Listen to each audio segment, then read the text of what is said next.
Opening సీన్లో మళ్ళీ చనిపోయిన రోజు నరసింహం ఆ ఊర్లో లేడని తెలుసుకుంటాడు కిట్టు.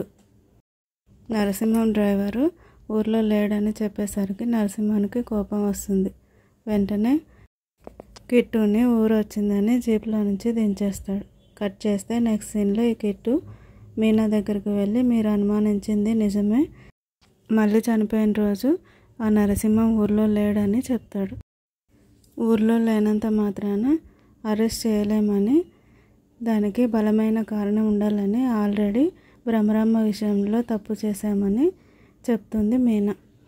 బలమైన సాక్ష్యం కోసం నరసింహం గోడౌన్లో వెతకడానికి వెళ్తారు. అక్కడ ఒకతను కాపలాగా ఉంటాడు. వీళ్ళు దొంగతనంగా అటువైపు చూస్తూ ఉంటారు, ఎలా లోపలికి వెళ్ళాలి అని. మరోవైపు నుంచి లోపలికి వెళ్ళి మీనా అక్కడ 2 బాక్సులు చూస్తుంది. అక్కడ పురుగులన్నీ చనిపోయి పడి ఉంటాయి. ఆ బాక్స్లోంచి ఒక ప్యాకెట్ తీసి చూస్తుంది. అదేదో కాదు, స్ట్రెచిన్ అనే పాయిజన్, పెళ్లి కూతుర్లోకి ఇచ్చి చంపే పాయిజన్ అది. దాన్ని తీసుకొచ్చి ఎస్ఐ ముందు పెడతారు. ఏంటి ఇది అని అడుగుతారు. ఇదే పాయిజన్ ఇచ్చి పెళ్లి కూతుర్లను చంపుతున్నారని, ఈ పాయిజన్ ఆ నరసింహం గోడౌన్లో దొరికిందని చెప్తుంది. నరసింహం గోడౌన్లో ఉన్నంత మాత్రాన అతన్ని అరెస్ట్ చేయలేము, అతనే చేశాడని రుజువు కాదు అని చెప్తాడు ఎస్ఐ. అయితే మర్డర్ కేసులో అరెస్ట్ చేయొచ్చు కదా అని చెప్తుంది మీనా. మర్డర్ కేసు ఏంటి అని అంటే, వాళ్ళిద్దరూ ఆ రోజు గోడౌన్కి వెళ్ళినప్పుడు ఆ నరసింహం రంగడిని కిడ్నాప్ చేసి ఉంటాడు. ఈ రంగడిని తన ఇంటిని నరసింహానికి అమ్మేయమని మొదటి నుంచి చెప్తూ ఉంటాడు. అది వినలేదని కిడ్నాప్ చేసి కొట్టి మరి ఆ ఇల్లు రాసివ్వమని అంటూ ఉంటాడు. రంగడు ఉన్న వీధిలో మొత్తం ఇళ్ళన్నీ నరసింహం కొని ఉంటాడు. తనొక్కడిది కొంటే నరసయ్య గారి వీధి అని బోర్డు పెట్టుకుంటానని అతనితో చెప్తూ ఉంటాడు. ఇదంతా ఎస్ఐకి చెప్తూ ఉంటుంది మీనా. రంగడిని కిడ్నాప్ చేసి తనను టార్చర్ పెట్టాడని, అతన్ని మేమే విడిపించామని చెప్తారు. దాంతో ఎస్ఐ ఒప్పుకుంటాడు నరసింహంని అరెస్ట్ చేయడానికి. మీనా వెంటనే బయలుదేరుతుంది. నరసింహంని అరెస్ట్ చేయడానికి బేడీలు తీసుకుని బయలుదేరుతారు. పోలీసులు నరసింహం దగ్గరకు రాగానే నరసింహం మనుషులు వాళ్ళపై దాడి చేయాలనుకుంటారు. నరసింహం ఆపి సైలెంట్గా అరెస్ట్ అవుతాడు. మీనా అతని చేతికి బేడీలు వేసి మరీ తీసుకెళ్తుంది. స్టేషన్ లోపలికి రాగానే ఎస్ఐ నరసింహం చేతులకి బేడీలు ఉండడం చూసి, ఏంటమ్మా ఇది, అరెస్ట్ చేయమంటే ఏకంగా బేడీలు వేసి తీసుకొచ్చావా అని తీయబోతూ ఉంటాడు. దానికి నరసింహం ఒప్పుకోకుండా, నేను నిరపరాధినని తెలిసాకే తీయండి అని చెప్తాడు. ఆ తర్వాత మీనా ఎఫ్ఐఆర్ రాయమని ఎఫ్ఐఆర్ రైటర్కి చెప్తూ ఉంటుంది. అప్పుడే లాయర్ వస్తాడు. ఎఫ్ఐఆర్ రాయకుండా ఎలా అరెస్ట్ చేస్తారు, సాక్ష్యం ఏముంది అని మాట్లాడుతూ ఉండగా రంగడిని తీసుకొని కిట్టు అక్కడికి వస్తాడు. రంగడు రాగానే ఒక పేపరు పెన్ ఇచ్చి నరసింహం తనను బెదిరించాడని, మర్డర్ అటెంప్ట్ చేశాడని సైన్ చేయమని చెప్తుంది. రంగడు పేపరు పెన్ను చేతిలో పట్టుకుని నరసింహం వైపు చూస్తూ ఉంటాడు.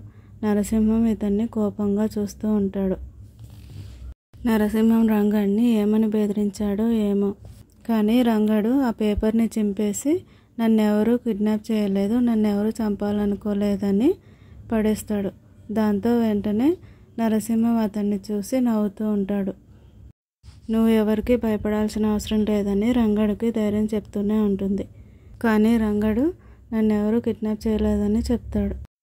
దాంతో వెంటనే ఎస్ఐ వచ్చి అతని బేడీలు తీయాలని చూస్తే ఒప్పుకోడు. ఎవరు అరెస్ట్ చేస్తారో వాళ్ళే తీయాలి అని చెప్పి మీనాతోటి తీయిస్తాడు. తర్వాత మీనా, ఈ కేసులో తప్పించుకోవచ్చు, కానీ స్ట్రెచిన్ అనే పాయిజన్ ఇచ్చి అందరినీ చంపుతున్నది నువ్వే అని చెప్తుంది. ఆ విషయం నేను కనిపెడతానని చెప్తుంది. అయితే అదేదో తెప్పించండి, ఇప్పుడే నిరూపిస్తానని నరసింహం ఆ పౌడర్ని తీసుకురమ్మని చెప్తాడు. అది ఒక గ్లాస్లో కలిపి తన లాయర్కి ఇచ్చి తాగమని చెప్తాడు. ఏం కాదు, తాగండి అని చెప్తాడు. ఒకవేళ లాయర్ చేస్తే నన్ను ఇక్కడే అరెస్ట్ చేయండి అని అంటాడు. లాయర్ ఆ నీళ్లు తాగి కొద్దిసేపటి తర్వాత కడుపులో తిప్పి వామిటింగ్ చేసుకుంటాడు. బయటికి వెళ్ళి అందరూ ఏమైందో ఏమో అని చూస్తూ ఉంటారు. ఏమైందని అడిగితే ఏమీ కాలేదని చెప్తాడు. నరసింహం వచ్చి ఏమైంది లాయరు అంటే కొద్దిగా కడుపులో తిప్పి వామిటింగ్ అయ్యింది అంతే అని చెప్తాడు. దాంతో నరసింహం మీనా దగ్గరికి వెళ్ళి ఇదేం పాయిజన్ కాదు, చెక్కలకి పురుగు పట్టకూడదని చెద పట్టకూడదని వేసే మందు, దానివల్ల పురుగులు మాత్రమే చనిపోతాయని చెప్పి అక్కడి నుంచి వెళ్ళిపోతాడు. తర్వాత సీన్లో మీనా వాళ్ళు ఉన్న ఇంట్లో నుంచి సామాన్లన్నీ బయటపడేస్తూ ఉంటారు. ఎవరు మీరు, ఎందుకు ఇలా చేస్తున్నారని వాళ్ళ అమ్మ అరుస్తూ ఉంటుంది. అప్పుడే మీనా అక్కడికి వస్తుంది. ఎవరు మీరంతా, ఎందుకు ఇలా చేస్తున్నారని అడుగుతూ ఉంటే వెనక నుంచి నరసింహం వచ్చి నాతో పెట్టుకుంటే ఇలాగే జరుగుతుంది అని అంటూ ఉంటాడు. ఆ ఇల్లు నరసింహంది కాదు, కానీ ఎలా ఖాళీ చేస్తున్నాడా అని చూస్తే ఆ ఇంటి ఓనరు తనకు అమ్మేశాడని చెప్పి వాళ్ళని ఖాళీ చేస్తూ ఉంటాడు. నన్ను కాదని ఈ ఊర్లో నీకు ఇల్లు ఎవరిస్తారో చూస్తానని ఆమెని బెదిరించి అక్కడి నుంచి వెళ్ళిపోతాడు. అప్పుడే అక్కడికి కిట్టు వస్తాడు. ఇదంతా చూసి తనకు అర్థమయ్యి మీకు అభ్యంతరం లేకుంటే మా ఇంటికి రండి అని చెప్తాడు. దాంతో మీనా వాళ్ళు కిట్టు వాళ్ళ ఇంటికి వెళ్తారు. నెక్స్ట్ సీన్లో ఆ రోజు రాత్రి కిట్టుతో మాట్లాడుతూ ఉంటుంది మీనా. మా అమ్మని ఇంతగా బాధ పెట్టడం ఎప్పుడు చూడలేదని, నా వల్లే ఇంత బాధపడుతుందని అంటుంది మీనా.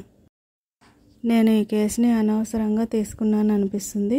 అసలు ఈ కేసు జోలికి వెళ్లకుండా ఉంటే బాగుండేదేమో అంటుంది. కానీ అంతమంది ఆడపిల్లలు చనిపోయారని తెలిసి కూడా మీరు ధైర్యం చేసి ఒప్పుకున్నారు. ఎలాగైనా ఈ కేసు సాల్వ్ చేయండి అని తనకు ధైర్యం చెప్పి తనను మోటివేట్ చేస్తాడు. అలాగే ఇన్ని రోజులు వాళ్ళ అక్క వల్లే ఊరంతా ఇలా నాశనమైందని తనని అందరూ అంటూ ఉంటే బాధపడేవాడినని, ఇప్పుడు అది నిజం కాదని తెలిసి చాలా సంతోషపడ్డాను. మీరు ఈ కేసు సాల్వ్ చేస్తే ఇంకా సంతోషిస్తానని చెప్తాడు. కట్ చేస్తే నెక్స్ట్ సీన్లో ఒక మనిషి గురించి వెతకమని చెప్పాను కదా అని వాళ్ళ నాన్న ఫ్రెండ్ అని అడుగుతుంది. ఆ మనిషి దొరికాడని, పక్క ఊర్లో టీచర్గా పనిచేస్తున్నాడని తెలుసుకుంటుంది. ఆ తర్వాత అతను ఇక్కడికి రావడానికి భయపడుతున్నాడని, మీరే ఎలాగైనా దగ్గరుండి తీసుకురావాలని చెప్తుంది. దాంతో వాళ్ళ నాన్న ఫ్రెండ్ ఒప్పుకుంటాడు. తర్వాత పోస్ట్ మ్యాన్కి ఫోన్ చేసినందుకు డబ్బులు ఇస్తూ అతనేవో రాస్తూ ఉంటే ఎవరు ఫోన్ చేసినా ఏ లెటర్స్ వచ్చినా మీరు ఇవన్నీ నోట్ చేసుకుంటారా అని అడుగుతుంది. అవును, అన్నీ నోట్ చేస్తామని చెప్తారు. కట్ చేస్తే నెక్స్ట్ సీన్లో కిట్టు మీనాలు గుడికి వచ్చి పూజారి దగ్గర ఈ ఊర్లో పెళ్లి జరిగితే ప్రతి పత్రిక గుళ్ళో ఇస్తారు కదా అని అడుగుతారు. అవునని చెప్తాడు. అయితే 10 సంవత్సరాల నుంచి ఇచ్చిన పెళ్లి పత్రికలన్నీ ఇస్తారా అని అడుగుతారు. పూజారి అవన్నీ తీసుకుని వచ్చి వాళ్ళకి ఇస్తాడు. ఆ పత్రికలు తీసుకుని కిట్టు మీనాలు పోస్ట్ ఆఫీస్కి వెళ్తారు. వీళ్ళు వెళ్ళేటప్పుడు అదోలా చూస్తూ ఉంటాడు పూజారి. పోస్ట్ ఆఫీస్కి వెళ్ళిన కిట్టు మీనాలు అక్కడ ఉన్న రిజిస్టర్లో అన్నీ వెతుకుతూ ఉంటారు. పెళ్లి పత్రికలు చూస్తూ పెళ్లి జరిగిన ముందు రోజు, పెళ్లి రోజులు ఏ ఫోన్లు వచ్చాయి, ఏ లెటర్స్ వచ్చాయి అని చూస్తూ అందులో ఒక నంబర్కి డయల్ చేసి చూస్తే అది ల్యాబ్ అని అర్థమవుతుంది. పక్క ఊర్లో ఉండే ల్యాబ్ గురించి వీళ్ళకి ఆల్రెడీ తెలిసి ఉంటుంది. కిట్టుని ఆ ల్యాబ్ దగ్గరికి పంపిస్తుంది. ఆ తర్వాత మీనా ప్రెసిడెంట్ ఇంటికి వెళ్తుంది. మీనా రావడం చూసిన ప్రెసిడెంట్ కొడుకు చాలా కోపంగా ఉంటాడు. తనని కోపంగా చూస్తూ ఉంటాడు. మీనా ప్రెసిడెంట్ ముందు నిలబడి భ్రమరాంబని పిలుస్తుంది. భ్రమరాంబ అక్కడికి వచ్చి చూడగానే తను ప్రేమించిన అబ్బాయి మీనా పక్కన నిలబడి ఉంటాడు. అతన్ని చూడగానే నవ్వుతూ వెళ్ళి హగ్ చేసుకుంటుంది. ఇన్ని రోజులు ఏమైపోయావు, ఎక్కడికి వెళ్ళిపోయావు అని ఏడుస్తుంది. నన్ను వదిలేసి ఎలా వెళ్ళావు అని అంటూ ఉంటే మీ నాన్నకు భయపడి తిరిగి రాలేకపోయానని చెప్తాడు. ఇప్పుడు మీనా గారు ఇచ్చిన ధైర్యం వల్లే మళ్ళీ ఇక్కడికి వచ్చానని చెప్తాడు. దాంతో భ్రమరాంబ మీనాకి థ్యాంక్స్ చెప్తుంది. ప్రెసిడెంట్ కూడా మీనా చేసిన పనికి తనకు కృతజ్ఞతలు చెప్తాడు. ఇన్ని రోజులు నేను చేయలేని పని నువ్వు చేసావని. తర్వాత ప్రెసిడెంట్ తన కూతురి పెళ్ళిని ఘనంగా చేయాలని చెప్తాడు. కానీ భ్రమరాంబ మాత్రం అదే ఇంట్లో పెళ్ళి జరగాలని అనుకుంటుంది. అదే విషయం వాళ్ళ నాన్నతో చెప్తుంది. కానీ వాళ్ళ నాన్న ఒప్పుకోడు.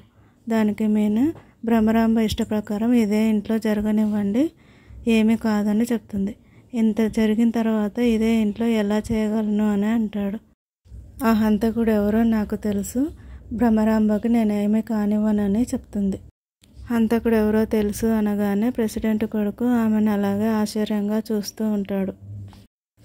భ్రమరాంబ పెళ్లిలో ఆ హంతకుడిని మీనా బయట పెడుతుందో లేదో నెక్స్ట్ ఎపిసోడ్లో చూద్దాం.